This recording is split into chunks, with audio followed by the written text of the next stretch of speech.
I'm still trying to wrap my head around the absurdity of my experience at Oakwood Premier Coex Center, Seoul.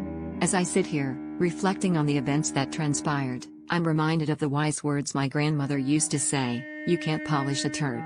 No matter how hard they try, some things are just inherently flawed." As I approached the hotel, I was immediately struck by the website's glaring inaccuracies. A whole year, they claimed, with no available rooms. I mean, what kind of hotel doesn't have a single room available for an entire year? It's like they're trying to dissuade people from booking a room. I should have taken it as a sign, but I had previously stayed at this Oakwood for over 4 months, and I assumed it would be a decent experience. The moment I stepped into the lobby, I knew something was off. The atmosphere was stale, like a worn-out sock. It lacked the warmth and coziness that I've come to expect from a hotel. But I pushed on, hoping that the room would make up for the lackluster lobby. As I entered my room, I was taken aback by the astronomical cost of the internet, a whopping $20. I mean, who charges that much for internet in this day and age? It's like they're trying to punish you for wanting to stay connected. And to make matters worse, the position of the hotel on the maps was wrong. I felt like I was stuck in some kind of absurd, real-life video game. But the room itself wasn't the worst part. Oh no, it was the service that really took the cake.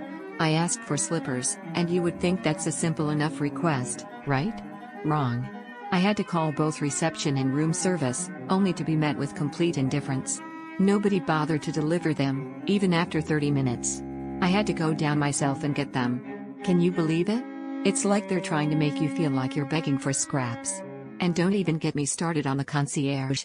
I was lost, stuck in the rain with a kid, and I needed help calling a taxi. But the concierge flatly refused, citing some obscure rule about only helping guests. I mean, what kind of hotel treats tourists like that? It's like they're trying to make you feel unwanted and unloved. But the pièce de résistance was when I tried to book a room for my family. The website said no days were available for a year, and when I tried to call, there was no toll-free number. It's like they're trying to make it impossible for you to book a room. I've stayed at this hotel before, but this experience was a whole different story. As I looked around, I noticed that the room was spacious, and the bathroom was nice, but it wasn't enough to make up for the litany of mistakes. It was like they were trying to distract me from the underlying issues. Like, hey, look over here at the nice bathroom, while we screw you over with our terrible service. I've been traveling for years, and I've never experienced such a perfect storm of incompetence. It's like they're trying to set a new standard for bad service. I mean, who does that? Who deliberately sets out to make their customers feel unwanted and unloved? As I reflect on my experience, I'm reminded of the time I got scammed by a street vendor in Moscow. You see, I was young and naive, and I let my guard down. But Oakwood Premier Coex Center, Seoul, is no street vendor. They're a reputable hotel chain, and they should know better. So, I ask you, dear friends, have you ever experienced such blatant disregard for customers? Have you ever felt like you're being punished for wanting to stay at a hotel? Share your stories with me, and let's commiserate about the horrors of bad customer service. And to Oakwood Premier Coex Center, Seoul, I say this: you can't polish a turd, but you can at least try to hide the stench. Get your act together, and start treating your customers with the respect they deserve. Okay, so, I was looking into things happening around Oakwood Premier Coex Center, Seoul. It's kinda depressing, actually. You wouldn't believe the stuff people get up to, especially with tourists. It's just sad.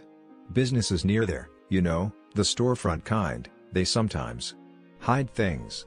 Like, there were these illegal gambling dens. Can you imagine? Hidden in regular buildings, needing a secret invite through Telegram. They made, 65 billion won, that's around $50 million, over a year and a half. It's just, how could they? I bet the people who lost money were devastated, probably blaming themselves, And the people running it? They probably just moved somewhere else, started again. The police caught some of them, but I bet there are more. Then there's this guy near Upjuang, not super far from Oakwood Premier Coex Center.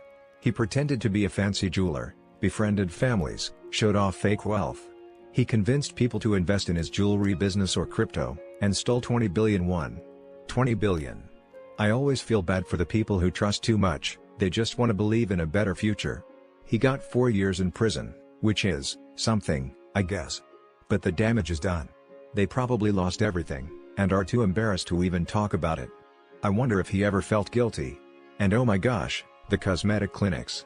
They are everywhere near Gangnam, and they target tourists. Unlicensed places, pushing treatments on you, charging crazy money, and locking you in if you don't pay. Imagine being trapped in a random clinic, scared and confused, just because you wanted a quick facial. It's like, what is wrong with people?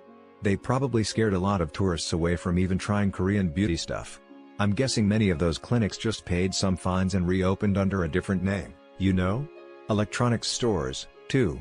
Near Oakwood Premier Coex Center, they lure you in with deals, then switch prices, or try to sell you fake products. Like, they offer a camera, then tell you it's out of stock and try to sell you something else, worse and more expensive. It just feels so dishonest. You can tell these stores are just counting on tourists not knowing the real prices. They probably just pocketed the extra money, and the tourists just felt ripped off and helpless. It is just sad. Then there were beauty salons, near the COEX Center, literally locking customers inside until they paid for treatments they didn't even want. Locked inside. Can you even imagine? Hours of being trapped. Probably terrified, thinking the police wouldn't believe them. They'll probably just get a slap on the wrist, and keep scamming the next tourists. It's just exhausting, you know? The businesses surrounding Oakwood Premier Coex Center, Seoul. Well, let's just say they present a rather disheartening landscape. It's a place where enthusiasm goes to quietly expire, where promises are whispered and forgotten, and where your wallet feels a distinct, creeping dread. There are, collectively, a testament to the idea that proximity to something desirable doesn't guarantee quality. It's a feeling, frankly, that's settled in my chest like a cold stone. A sense of disappointment, layered with a simmering frustration. It's as if the area believes it can coast on the hotel's reputation, offering a subpar experience in return for a premium price. Let's unpack that, shall we?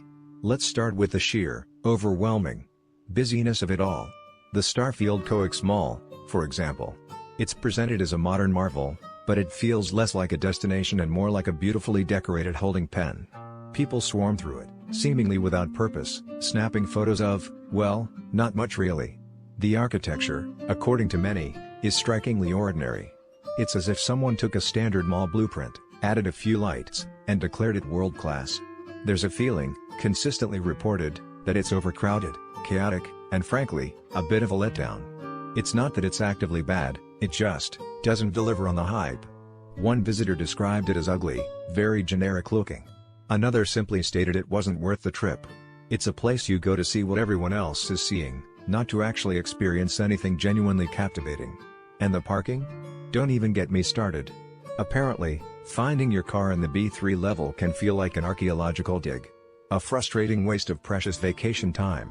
There's even the occasional complaint about price labeling in some of the smaller shops, a little touch that speaks volumes about attention to detail, or rather, the lack thereof. It's the type of thing that makes one's eye twitch. Then there's the culinary side of things. The place Italian urban bistro. The word bistro conjures images of cozy corners and lovingly prepared food. But the reality, it seems, is more industrial. Many reviewers have reported receiving visibly cold pizza, prepared in advance, and then presented as if freshly baked. It's a bit like a magician revealing his tricks, the illusion is shattered, and you're left with a lingering sense of being deceived. And the vegan options? A recent update suggests they've been removed. Removed. As if catering to dietary preferences is an optional extra. There are reports of cockroach sightings, which, well, that speaks for itself, doesn't it? And apparently, even getting the attention of the staff can be a struggle, with people simply left waiting for service. It's a place that appears to prioritize appearance over substance, and to take its customers for granted. It's a restaurant that seems to believe its location is enough to fill seats, regardless of the quality of the food or service. It's disheartening. Moving on to a different sphere of indulgence, the Sulwhasoo Spa flagship store. You'd expect a luxurious experience, a sanctuary of calm and rejuvenation. Instead, many find a cold, unwelcoming atmosphere.